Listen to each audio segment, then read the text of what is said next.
बाप रे, कब से इस पथरीली जमीन की खुदाई कर रहा हूँ, करता ही जा रहा हूँ, पर ये तो खत्म होने का नाम ही नहीं ले रहा है।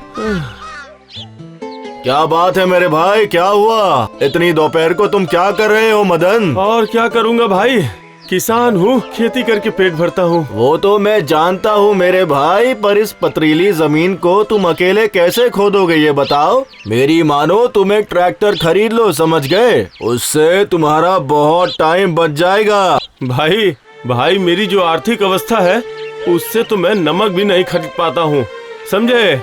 फटी चादर ओढ़कर लाख रुपए का सपना नहीं देखता हूँ मैं।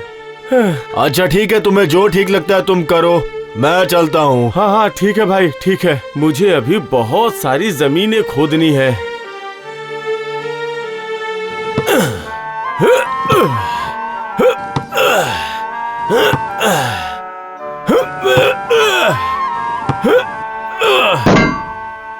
हाँ?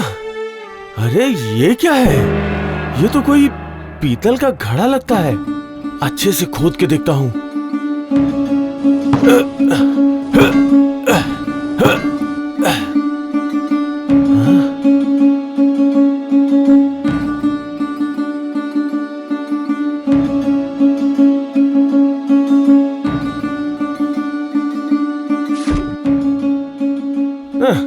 तेरे की, ये तो कोई टूटा हुआ घड़ा लगता है। अगर कोई धन से भरा घड़ा होता तो कोई बात होती।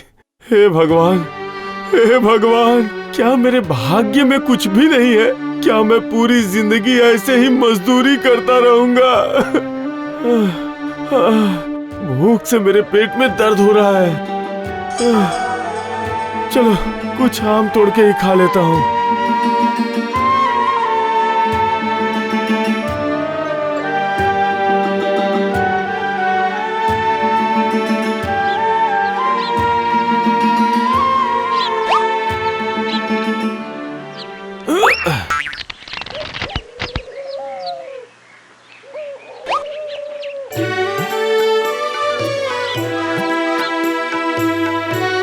वाह,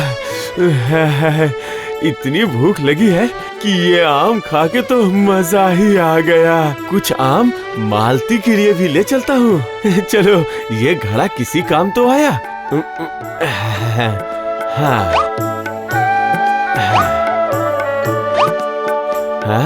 अब थोड़ा आराम करके बाकी की जमीन खोदूंगा।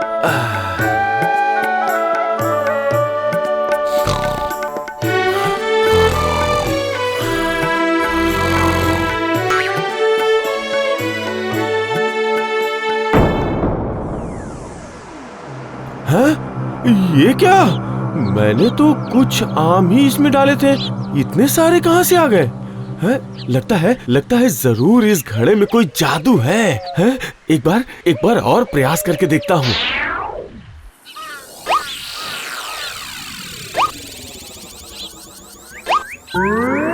अरे ये कैसा चमत्कार है? ये तो सच में जादुई घड़ा है। हाँ, जादुई घड़ा। चलो अब घर जाता हूँ और इसे मालती को दिखाऊंगा।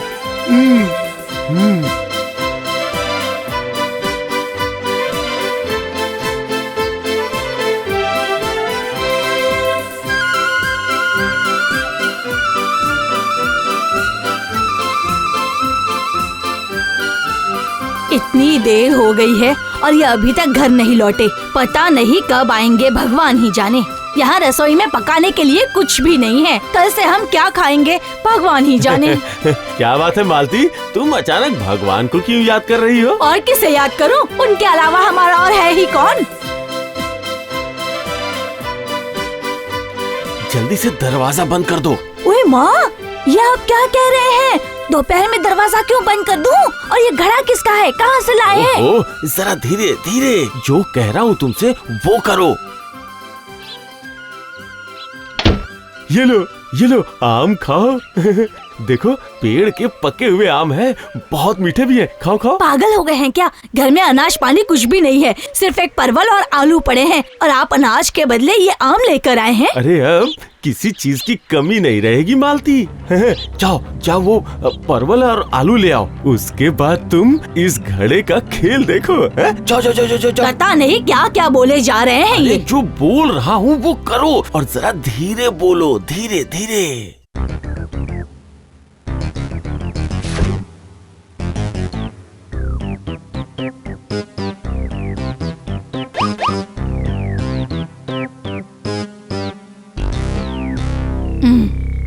ये लो पकड़ो। ये सब मुझे नहीं, इस घड़े के भीतर डालो। उसके बाद देखो तमाशा। ये सब इसके भीतर डालने से क्या होगा? देखा, फिर से सवाल करने लगी। अरे जो बोला वो करो। ओए माँ, ये क्या देख रही हूँ मैं? घड़े के भीतर से सैकड़ों आलू और परवल बाहर आ रहे हैं। तो अब तुम्हें समझ में आया मालती? लगता है भगवान ने हमारी सुन ली। भगवान को सच में हम पर दया आ गई। अच्छा सुनो सुनो मालती, ये बात किसी को पता नहीं चलनी चाहिए। अब ये घड़ा ही हमारा बेड़ा पार करेगा। हाँ, इसलिए तो कहा जाता है जी, ऊपर वाला देता है तो छप्पर फाड़ कर देता है। हे ईश्वर, मैं कल ही मंदिर जाकर आपको प्रसाद चढ़ाऊंगी। हाँ हाँ चढ़ा देना, लेकिन पहले अपने पति देव की पेट पूजा करवाओ। बहुत जोरों की भूख लगी है। हाँ ठीक है, आप हाथ मुंह धो लीजिए, मैं अभी खाना परोसती हूँ।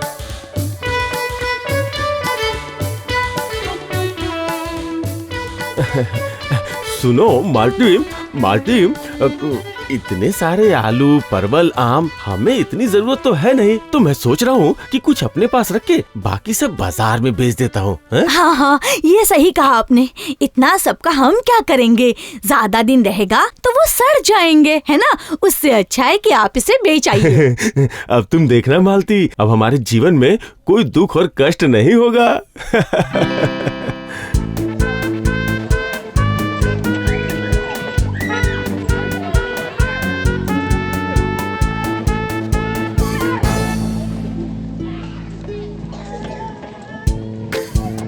अरे भाई, तुम्हारे दुकान में तो देख रहा हूँ फल अनाज सब कुछ भरा पड़ा है। तुम्हें क्या चाहिए मदन भाई? आज मैं लेने नहीं देने के लिए आया हूँ। सुनो, आलू परवल और मीठे आम बेचने आया हूँ। अरे क्या बात है मदन भाई, तुम्हारी उस पथरीली जमीन पे तो कुछ भी नहीं उगता है, फिर अचानक से आम आलू परवल ये सब चीजें कहाँ से आ गई? तुम ठहरे व्यापारी, आम खाओ, गुठली के बारे में क्यों पूछ रहे हो? लेना हो तो लो, नहीं तो मैं किसी और के पास चला। नहीं नहीं नहीं, ऐसा क्यों कर रहे हो? कहीं और क्यों जाओगे? लाओ लाओ लाओ, बताओ क्या लाए हो?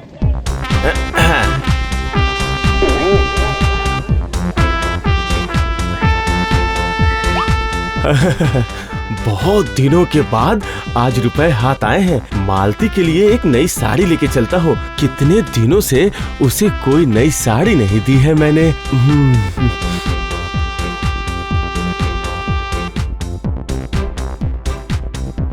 पैसे ना होने की वजह से शादी के सारे गहने मुझे बेचने पड़े थे। अब एक ही गहना बचा है मेरे पास, पर आज के बाद से मैं रानी बन जाऊंगी, रानी।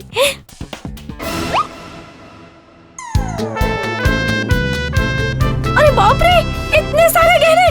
मैंने तो सपने में भी नहीं सोचा था कि मैं एक साथ इतने सारे गहने देख पाऊंगी। सिर्फ देख ही नहीं, बल्कि मैं पहन भी सकूंगी।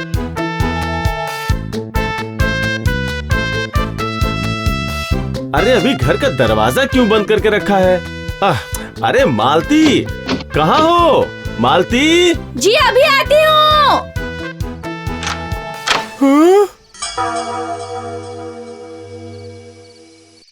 अरे मुझे तो अपनी आंखों पे विश्वास नहीं हो रहा है।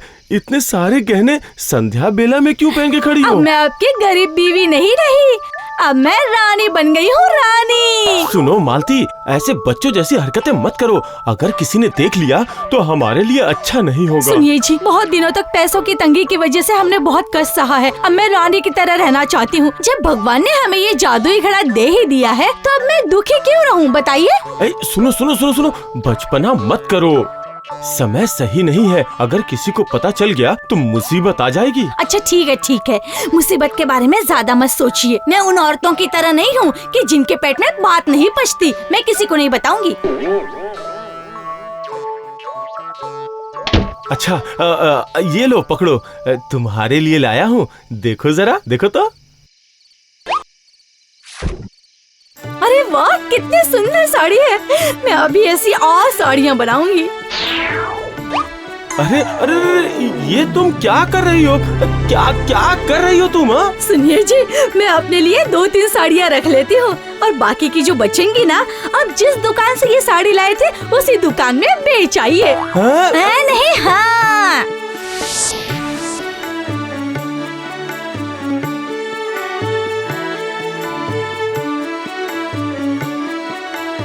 ये तो बहुत ही अजीब बात है। हाँ हाँ, कल एक साड़ी खरीद के ले गया और आज वैसे ही 98 साड़ियाँ बेच कर चला गया। हाँ, मदन किसान ने घर में कपड़े का कारखाना खोला है क्या? क्या कहा? मदन किसान साड़ी भी बेच रहा है? ये तो बहुत अजीब बात है। जानते हो भाई, कल मेरे दुकान पर भी आकर बोरी भर के परवल, आलू, आम बेच के गया था। हाँ? क्या कहा? जिसके जमीन पर सालों से कुछ भी नहीं उगा, वो तुम्हारे जैसे फल विक्रेता को फल और सब्जियां बेच कर चला गया? ये तो सच में बहुत ही आश्चर्य की बात है। मामला कुछ समझ में नहीं आ रहा है। मदन पर नजर रखनी पड़ेगी। देखो, बाजार से एक मुर्गी खरीद के लाया हूँ। इस मुर्गी से 100 मुर्गियाँ हो जाने पे कल बाजार जाके सबको एक साथ बेच दूंगा। फिर मुझे बहुत सारे पैसे मिलेंगे।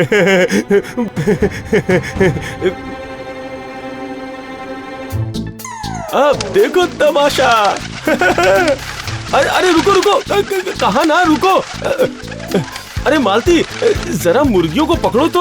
ओह, ये सब तो उड़ती ही जा रही हैं। जरा पकड़ो। ओह, तो ये है असली बात।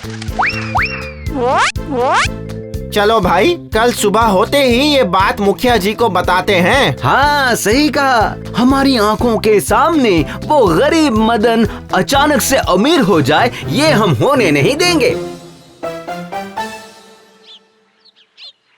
यही असलियत है मुखिया जी। अब आप ही बताइए कि मदन किसान के साथ क्या किया जाए। क्या क्या करेंगे? उसे उस जादुई घड़े के साथ पकड़ कर ले आओ। जाकर अभी के अभी उसे पकड़ कर लेकर आओ।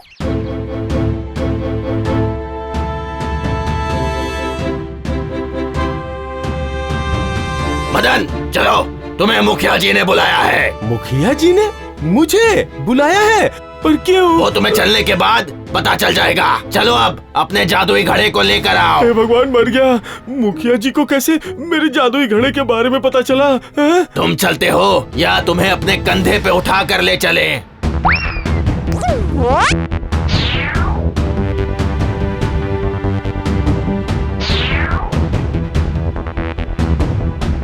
ओ, तो ये है तुम्हारा जादुई घड़ा। बहुत सुना है इसके जादू के बारे में। जरा देखो तो कि ये कैसा है, सोने का है या फिर पीतल का है। खबरदार, खबरदार मुखिया जी, ऐसा मत करिएगा। पहले अच्छे से देखने दो, क्या ये सच में जादुई घड़ा है या फिर ये लोग झूठ बोल रहे हैं।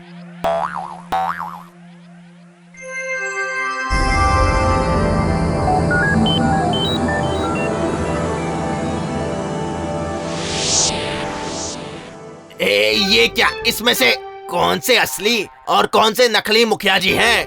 मैं असली हूँ। नहीं नहीं, मैं असली हूँ। अरे मैं असली हूँ। मैं असली हूँ। नहीं, मैं असली हूँ। मत बोलो। मैं हूँ। अरे मैं असली हूँ। मैं असली हूँ। मैं हूँ असली। सुना नहीं तुमने? मैं असली हूँ। यही अच्छा मौका है, मैं घड़ा लेके भाग जाता हूँ, नहीं तो मुसीबत में फंस जाऊंगा। ए मालती, लोहे का सब्बल देना तो। क्यों, क्या करोगे उसका? अरे तुम्हें पता चल जाएगा।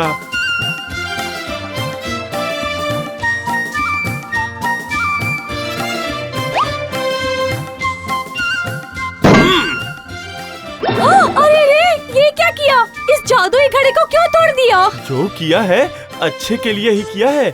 हम जैसे गरीबों के भाग्य में ज्यादा दिनों तक सुख नहीं लिखा होता। पहले जैसे रहते थे अब से हम पैसे ही रहेंगे, क्यों मालती?